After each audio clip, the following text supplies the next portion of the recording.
Hey everyone, welcome back to the Trendcrusher podcast. I'm Peter K.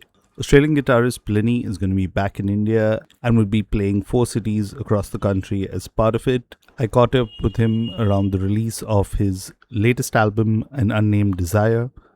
More on that chat shortly. Canadian progressive rock band Protest the Hero released a new album last week, Within. It's a kick-ass album. If you're a fan of the band, you should definitely check it out.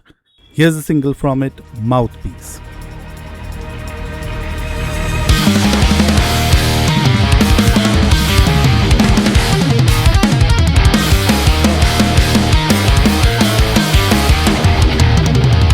When caught between the devil and the deep blue sea, you won't find me anywhere within that binary. Drifting further out and crashing violently, restless and surrendering my being. There is no virtue, no free will, no God who lift me from this dying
That was Protest the Hero with Mouthpiece of their latest album, Within. I've left a link to the album in the show notes. Do check it out. They've got some pretty cool merch also for the album. Now, on to my chat with Plini. Hi, Plini. Welcome to the podcast. Hello. Thanks for having me. Yeah, it's great speaking to you. And I mean, before we hit record, we were just kind of talking about your relationship with India and how I think what this is your fourth time you're going to be in India this year. So it's just crazy how that's been. I was just going to say it's crazy. The first time we went was amazing, and then we went like maybe even less than a year later, and then it was even better. And then COVID happened, and then we went back in 2022, and again even better. And I think this time is already looking like it'll be better again, like just more people, nicer venues. Yeah, amazing. And a cool experience we had is back to back. Not only did I get to see you play a sold out show here in Mumbai, I also got to see Devin Townsend the next day do an again sold out show, but that was 50 people. And lo and behold, I remember at one point when everyone was like fawning over Devin Townsend, you walked in with your band, and everyone's like, "What the fuck? That is really cool." So that was like a cool experience, I think.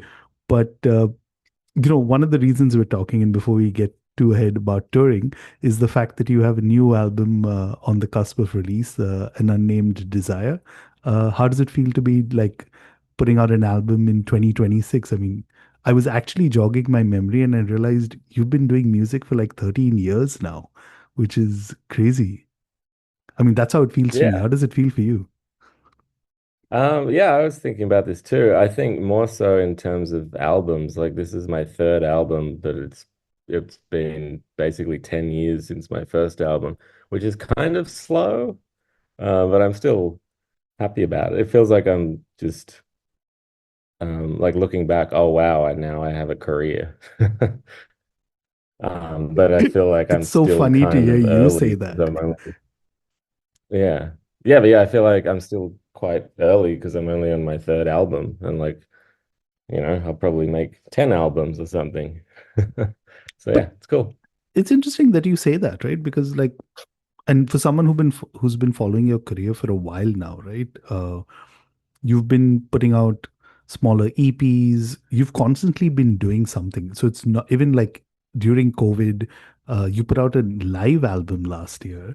So you've constantly been putting out music over there. So the fact that you say that, hey, and I must add the caveat, right? You've done all of this independently, no backing, no labels, all of that. Uh, and still you say that, hey, now I feel like it's a career. Why do you feel it's that way? I think because I'm usually focused on like what I'm doing at the moment. Like at the moment, I'm just thinking about practicing songs for this tour and like putting out an album soon.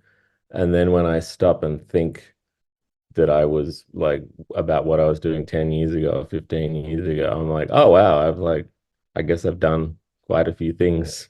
Like things have changed. I mean, even what we were just talking about with like the quality of touring India is like in what would it be like 8 years. Like I've already developed so much. Yeah, it's nice to stop and reflect every now and then. And it's interesting, right? Because as someone again who's followed your career but also seen very similar artists, right? I have a theory that like India loves guitarists because we've had like everyone from Animals as Leaders, Periphery, like about 14 years ago played here.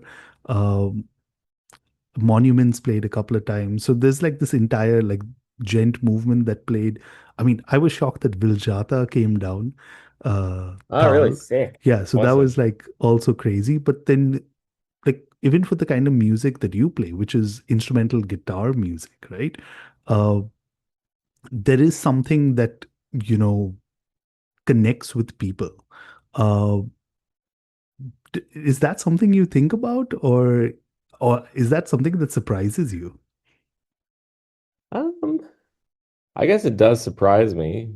At the same time, I feel like all of like everything that's happened with me making music and having a career out of it is extremely surprising in the first place. So it's hard to be specifically surprised about anything else. It's kind of like, I mean, I'm making instrumental guitar music and people like it. Like that's weird enough.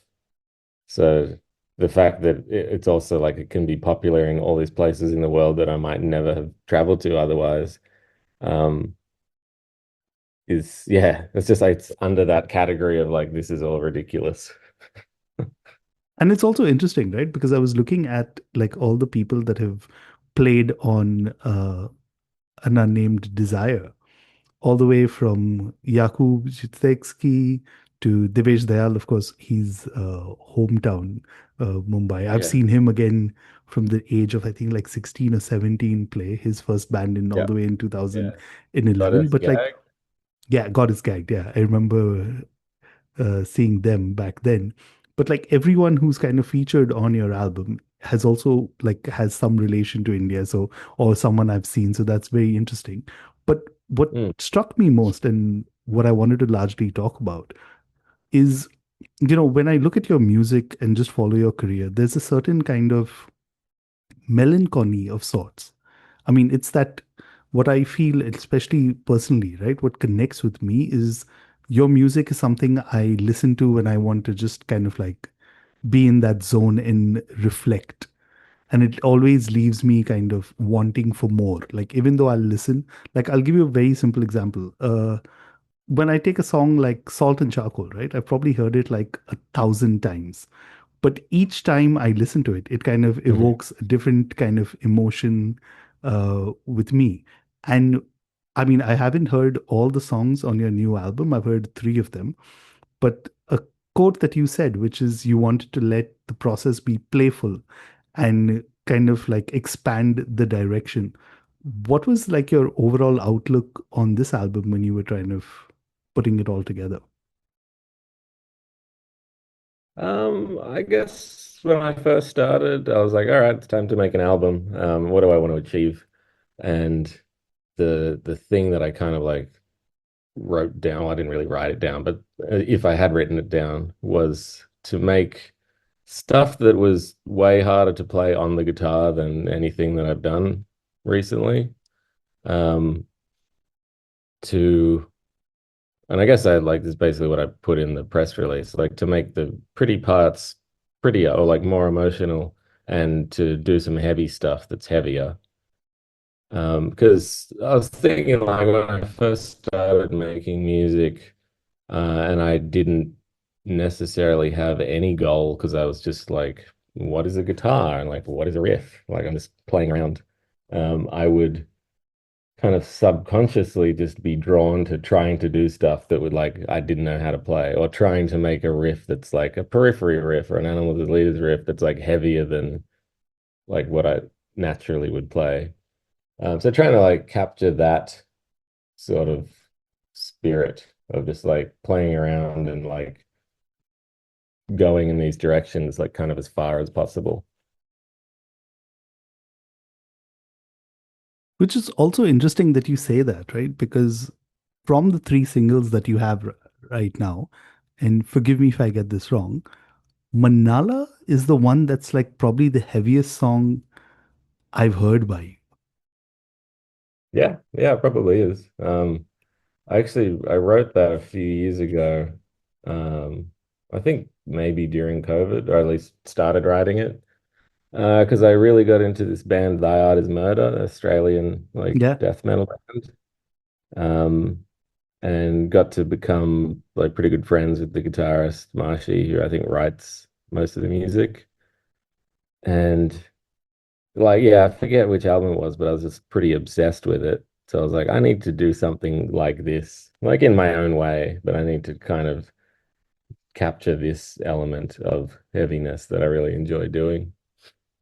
Um, yeah, and there's a few other songs on the album that kind of are that same idea. Like the song Canyon is even it doesn't sound like it, but it's pretty inspired by Animals as Leaders, just in the way that they'll be like, here's a 3 minute song, and it's like 30-second notes the entire time with no break.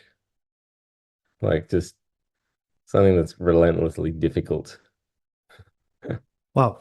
I never thought I'd hear like Thy Art is Murder inspiring song. Wow. That's gonna take a bit to kind of ruminate over. But but does that happen to you often? I mean, like I'm curious, right? Because a lot of times to musicians that I speak to, they fall into like various ends of the spectrum, right? Either they don't listen to like any heavy music at all, or they're listening to heavy music but while touring. Uh, on that ends, where do you kind of find yourself? Oh, all over the place. Like another, I haven't figured out how to do it yet, but another huge influence, or at least inspiration, is like electronic music, and Okay. especially the again, like I forget who it is, but there's this one song that I heard that's like an extended mix, and it's got this intro that's like 4 minutes of like the slowest build up of just like a hi-hat playing, and there's some like ambient saxophone playing, and it takes and I guess like coming from the world of Dream Theater and Animal Disease and stuff, where like something new is happening every second, trying to get that like really slow build Hmm. into something very satisfying. I mean, in dance music, the satisfying thing is like a very just simple 4/4 beat. But yeah, like trying to take that from that and like, take the heaviness from the art. Yeah, I'm really inspired by the stuff that's nothing like what I make. Okay. So for someone like me, like I kind of described earlier, right, who's heard most of your music that you've put out and stuff like that, uh, is there a song or a set of songs that will probably totally get us by surprise? Like Mandala did for me, to be honest. I actually had to check. I was like, hey, am I listening to the Yeah. new Periphery song by mistake, or is it a Plini song? That's great. That makes me very happy. Um, I mean, that one's probably the most surprising because it just starts with a blast beat.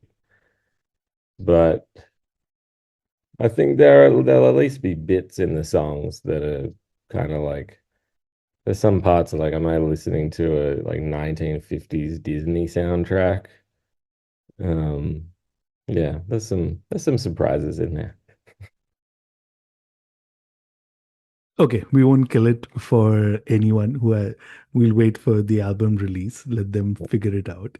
Uh, but at this point, at least from the three singles you have out, for those who haven't heard any of them, what would you recommend me playing on the show?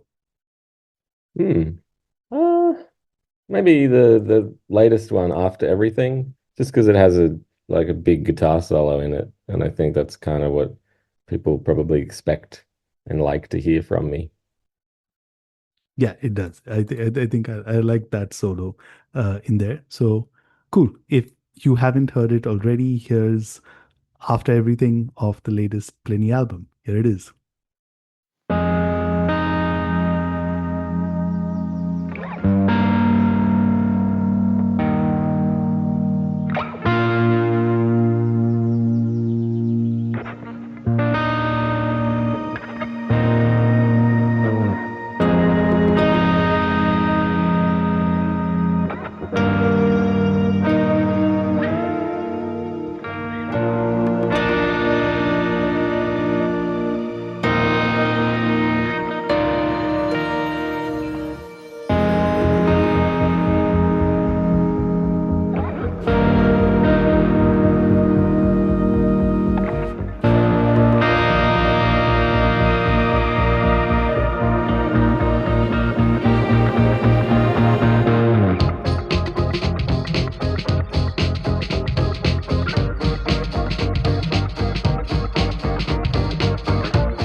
And that was after everything of Plini's upcoming album, An Unnameable Desire. And I've got the man himself here.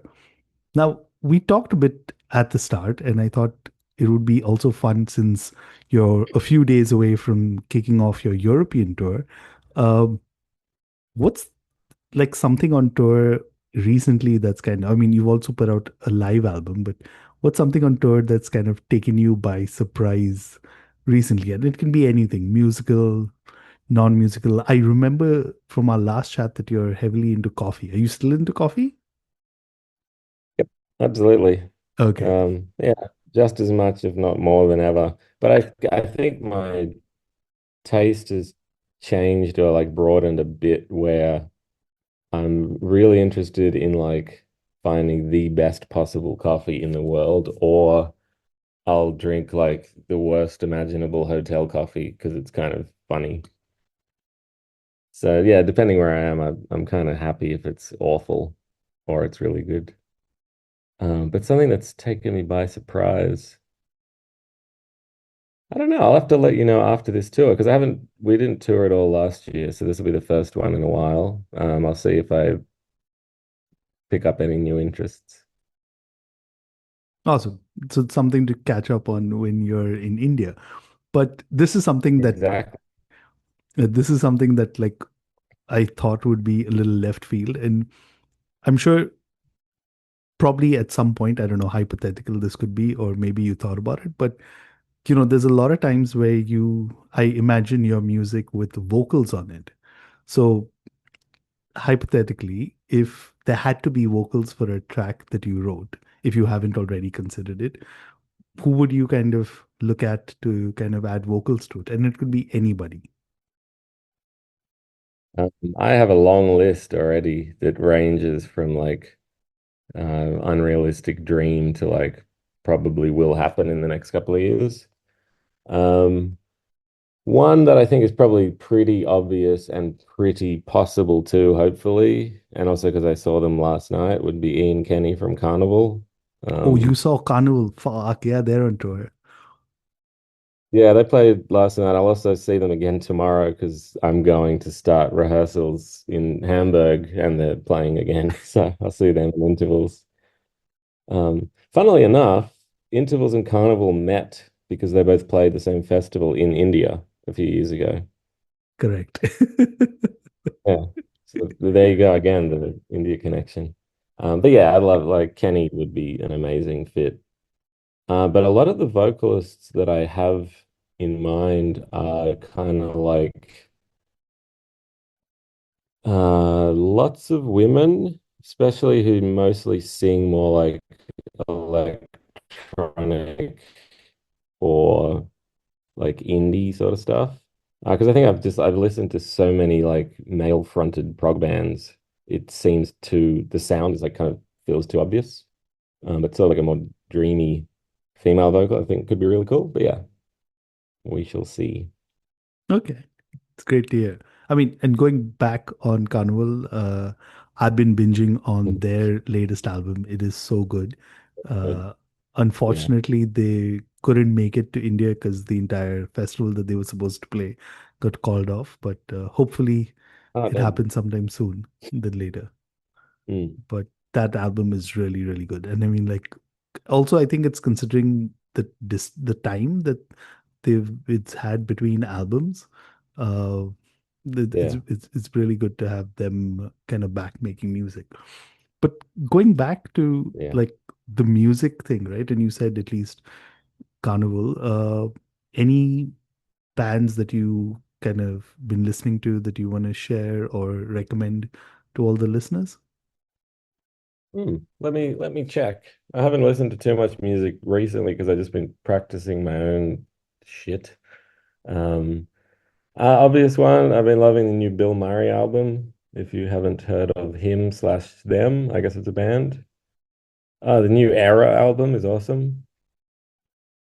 Um, and this one may be embarrassing, but I'm not embarrassed about it. I love the album by Zara Larsson, who's like I think Swedish, like pop princess. They're like fucking banger of an album. Just like hot summery songs. Nice. Yeah, but there's something about pop music, right? Like I always, it's the production, and I keep bringing Yeah. it up on the podcast, but it's the guys who did the Headbanger a Journey.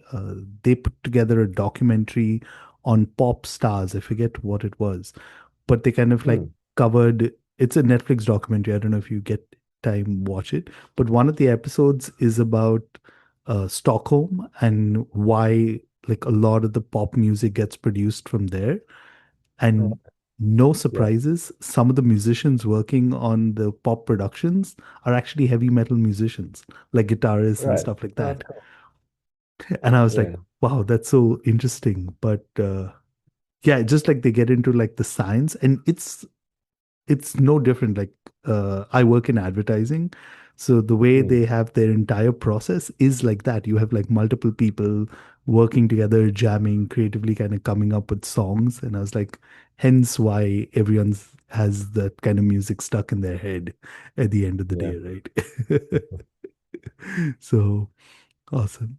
But before I kind of let you go, right, I will have to kind of touch upon your India tour and just to kind of go from where we kind of started and come a full circle, right? Like, I mean, I still remember the excitement around your show in 2019 sorry, I think it's 2018. Please, I'll edit it out. But in 2018, when your show got announced, right? And then like the entire venue getting like sold out.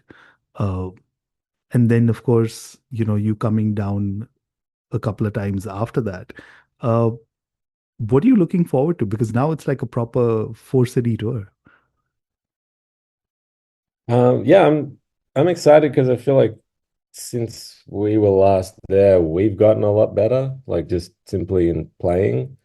And also it'll be nice to play even bigger venues and kind of put on the show that we will do around Europe and like typically in Australia. Like bigger stage, bigger venue, like it'll sound and look better. Um, yeah, it'll be nice to be back. It's always been fucking fun. Can't wait. Yeah, and it is a few months away, but I think like already there's at least in certain circles there's already a buzz for it. So that's awesome. And I think you're doing an Asia tour around that also, right? Yeah, we start in Asia, I think for basically 2 weeks, and then playing at Fuji Rock Festival in Japan, which should be insane, Yeah. and then have a couple of days to get to India, and then we'll do that tour. Yeah, it'll be sick. It'll be really fun. So is this what the agenda for this year for you is? Just like touring around? Do you have any other plans this year? Yeah, it hasn't been announced yet, but it will soon. We basically will fly back from India to Australia and go on tour, and then play in New Zealand, and then have a little bit of time at home, and then go to the States and Canada, and then the year's basically over. Yeah, be super Wow. busy. And I can't believe how casually you're talking about the next 8 months of your life. But yeah, Yeah, it's like some of this stuff I've known about for almost a year already.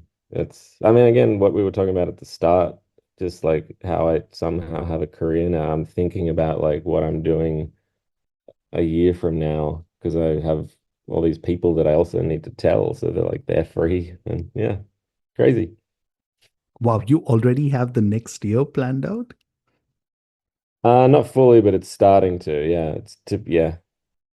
Like Wow. this European tour just about to start was, I think, announced last September, and I think it was booked over a year ago, like March 2025, like before I'd even written the album.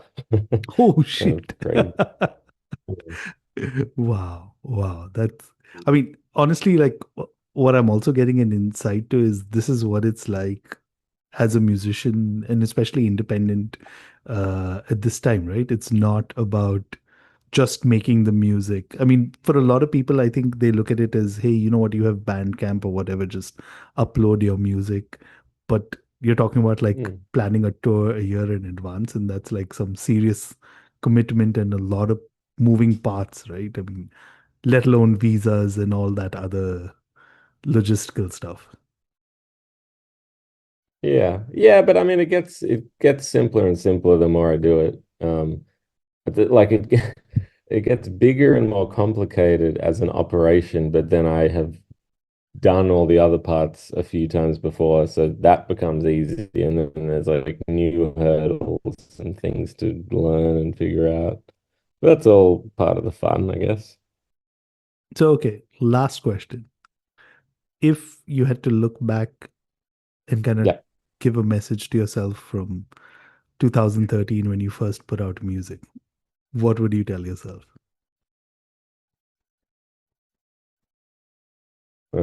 Just keep doing it. Have fun. Awesome. So I think that's a wrap on this. Thanks so much for indulging in me with some of my questions and stuff. But it's been great talking to you as always. And yeah, looking forward to seeing you in August. Hopefully, I get some coffee out to you. Sounds good. Yeah, thanks, man. Have a good one. I'll see you in August. And that was Plini. Always a pleasure speaking to him. I actually remember speaking to him first when I started out podcasting all the way in 2019. So, yeah, it's great speaking to him always. Hope some of you are heading to the Plini gigs in whichever city you are in India. If you're at the Mumbai, Bombay one, do look out for me and give me a horns up. As always, before I sign out, hit subscribe or follow on whichever platform you're listening to this episode on. That's all for this episode. I'll see you all very soon. Cheers.